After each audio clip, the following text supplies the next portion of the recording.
What's up, Jaguars? Welcome to my animated universe. I am very fired up for this. But of course, you all already know that when I'm about to put someone on blast, I'm always fired up for it. And the facility that I'm about to blast right now really deserves this thrashing that I'm about to give them. St. Simons by the Sea. Those sons of bitches and bitches are really no good, dirty, and low down. But before we get into ripping them a new one, this is part 2 of my review of St. Simons by the Sea.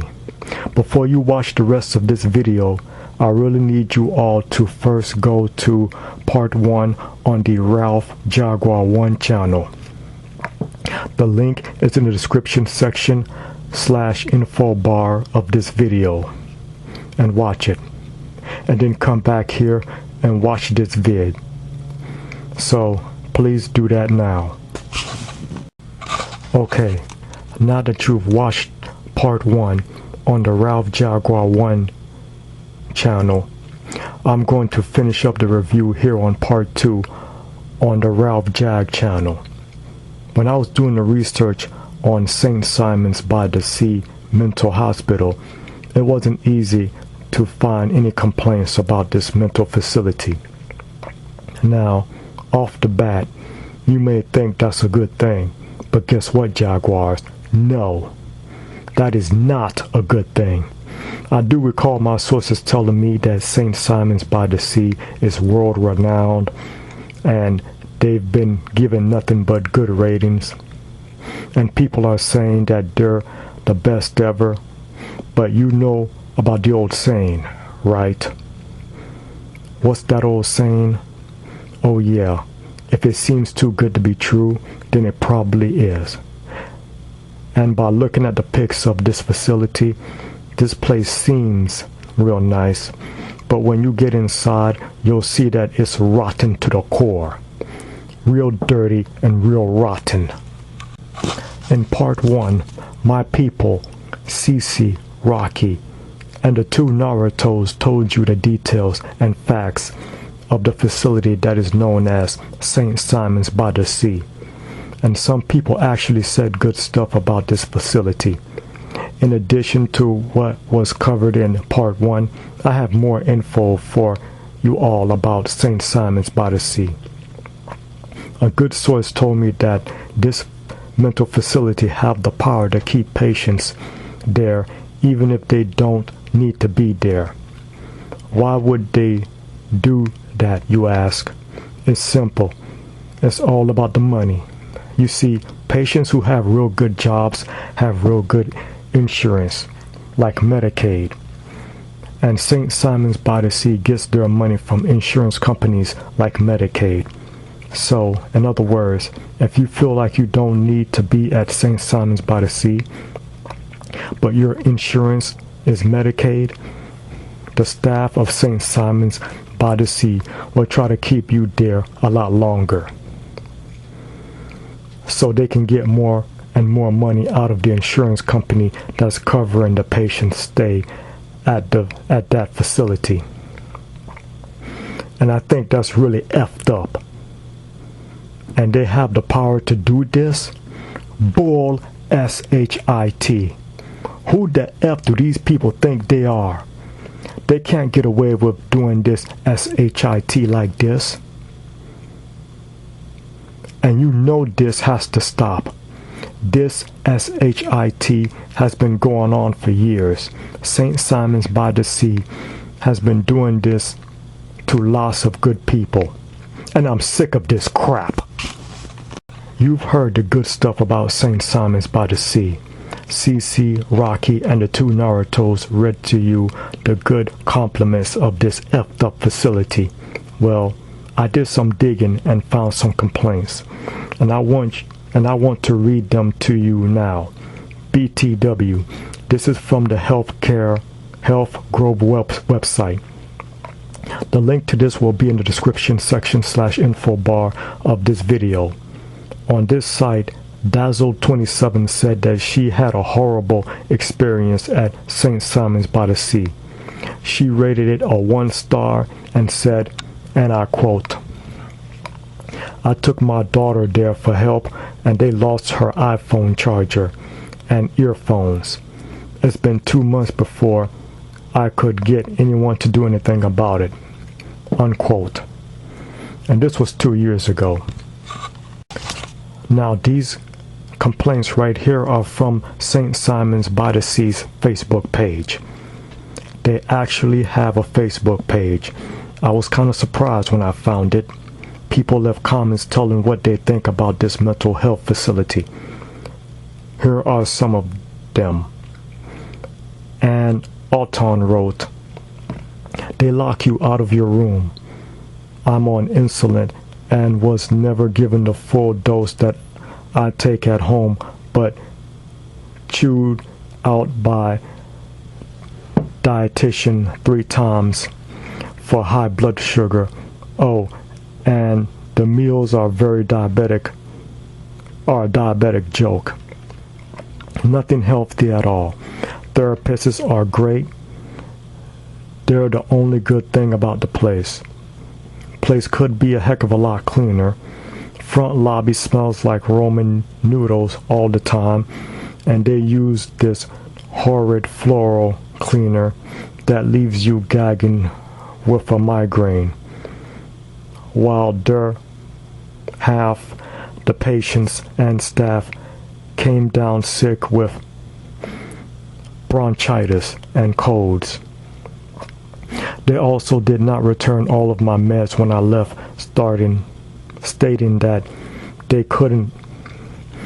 Okay, so you can lie saying why you can't return the pain pill my dentist gave me for my broken tooth, but why not return my insulin? Yet then you have no problem returning the 2 psych meds you took me off of when the exercise for not returning the others was the doctor didn't order them. Now the excuse was for the doctor not ordering the other ones. Well, he didn't order the old ones either. The nurse was the only person with me on the ward when I was leaving. Everyone else went to lunch. I think she pocketed the pain pills. Oh, and get this, they gave me insulin to go to lunch, but sent me out the door without eating instead. Good thing I had money to stop and get something to eat. I could have become hypoglycemic and crashed the car. Never going there again. Never going there again if I have a choice. Friends I made there and therapists were the only bright spots." Okay, just a few grammar mistakes here, but it's okay. And then Jenny Gilliam responded to this comment and wrote, "The next day after I got out, I got sick.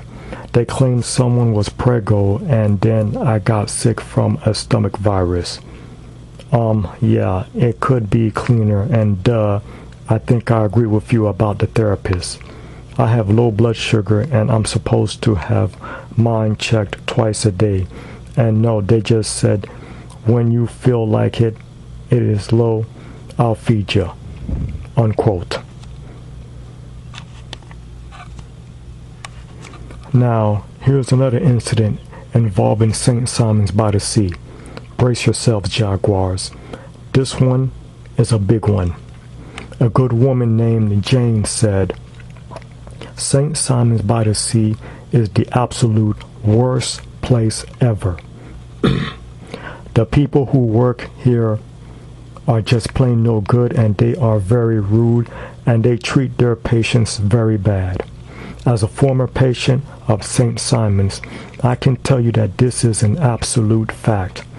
My time at St. Simons was the worst experience ever. I didn't like it here at all. First of all, I wasn't even supposed to be here. My dick of a dad is the one that called them and had me put in this hell place. I was held here against my will. There was nothing wrong with me. And there's nothing wrong with me now. St. Simons wanted to get money out of my insurance company. That's why they kept me in there for so long. Like 3 months, I think. And then there was an incident that occurred. 2 employees of St. Simons were dragging me to my room. Both guys had held and were dragging me. And then they threw me up against the wall, and I ended up falling on the floor hard. Then the guys picked me up and carried me to my room and laid me on the bed. And because of that incident, I refused to eat any of their foods. My whole time there at St. Simons by the Sea was horrible. And because they kept me there so long at that rotten facility, I ended up losing both of my jobs. I really needed those 2 jobs so I could support my daughter.